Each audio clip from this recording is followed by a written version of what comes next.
जय श्री राम, जय हनुमान बाबा की, जय नीम करौरी बाबा की। मित्रों, आप सभी का मेरे चैनल पर हार्दिक स्वागत है। आज मैं आपको बाबा नीम करौरी की कुछ रोचक कहानियाँ बताने जा रही हूँ। बाबा नीम करौली अपनी आध्यात्मिक शक्तियों के लिए पूरी दुनिया में जाने जाते हैं। बड़े बड़े नामी चेहरे आज भी उनके आश्रम में पहुँचते हैं। जब कभी भी बाबा नीम करौली के दर पर पहुंचने वालों का जिक्र होता है तो एप्पल के संस्थापक स्टीव जॉब्स का नाम लिस्ट में सबसे ऊपर आता है। अभी हाल फिलहाल कुछ समय पहले अनुष्का शर्मा और विराट कोहली भी नीम करौली बाबा आश्रम पहुंचे थे। कहा जाता है कि 1974 में स्टीव जॉब्स बाबा से अपने जीवन का सबसे बड़ा सच, जो कि रहस्य बन चुका था, जानने के लिए नीम करौली बाबा के आश्रम पहुंचे थे। हालांकि उनकी मुलाकात बाबा नीम करौली से नहीं हो सकी थी, क्योंकि बाबा 1973 में अपने देह त्याग चुके थे। अपनी यात्रा के दौरान स्टीव जॉब्स नैनीताल के कैची धाम में रुके। कुछ समय वहाँ गुजारने के बाद वे वापस अमेरिका लौट गए और फिर उन्होंने एप्पल कंपनी बनाई। मित्रों, आप तो सभी स्टीव जॉब्स को जानते होंगे। आजकल हर किसी के हाथ में एप्पल का फ़ोन है, एप्पल की वॉच है। वो आज इतनी फेमस हो चुकी है उनकी ब्रांड। यह सब बाबा नीम करौली का ही चमत्कार है।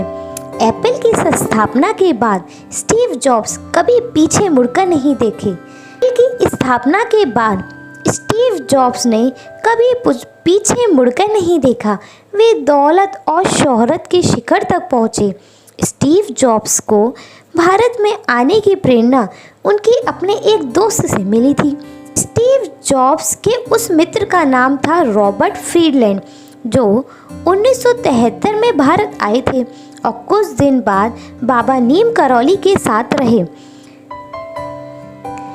फ्रीडलैंड के अमेरिका लौटने के बाद स्टीव जॉब्स को बाबा नीम करौली के बारे में पता चला।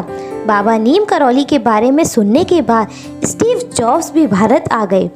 एक बार स्टीव जॉब्स ने कहा था, मैं भारत यह जानने के लिए आया था कि आखिर मैं कौन हूँ।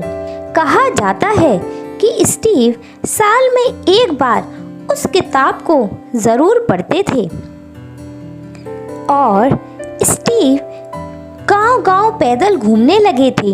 इतना ही नहीं, स्टीव जॉब्स नीम करौली बाबा की कथाएं सुनने के साथ ही ध्यान भी करने लगे थे। 7 महीनों तक वह भारत में घूमने के बाद अमेरिका पहुंचे तो उनकी हालत देखकर उनकी माँ भी उनको पहचान नहीं सकी थी।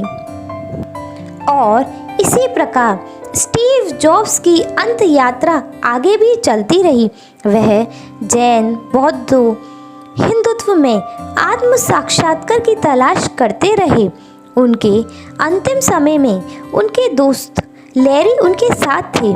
बता दें कि 5 अक्टूबर 2011 को स्टीव जॉब्स की कैंसर से मौत हो गई। कहा जाता है कि उनकी मौत के बाद उनके तकिए के नीचे से बाबा नीम करौली का छोटा सा फोटो मिला था और कहा जाता है कि एप्पल फ़ोन का लोगो भी बाबा नीम करौली की ही देन है। जब प्रसाद के रूप में अपना खाया हुआ सेब बाबा ने एप्पल के संस्थापक स्टीव जॉब को दिया तो उसी को उन्होंने अपना लोगो बनाकर पूरी दुनिया में पहचान बनाई। तो मित्रों, कुछ इस तरीके का लगाव था स्टीव जॉब्स का नीम करौली बाबा के साथ। तो मित्रों, ऐसी इंटरेस्टिंग वीडियोस सुनने के लिए आप मेरे चैनल को सब्सक्राइब करें और मेरी वीडियो आपको पसंद आई हो तो इसको लाइक करना ना भूलें। धन्यवाद।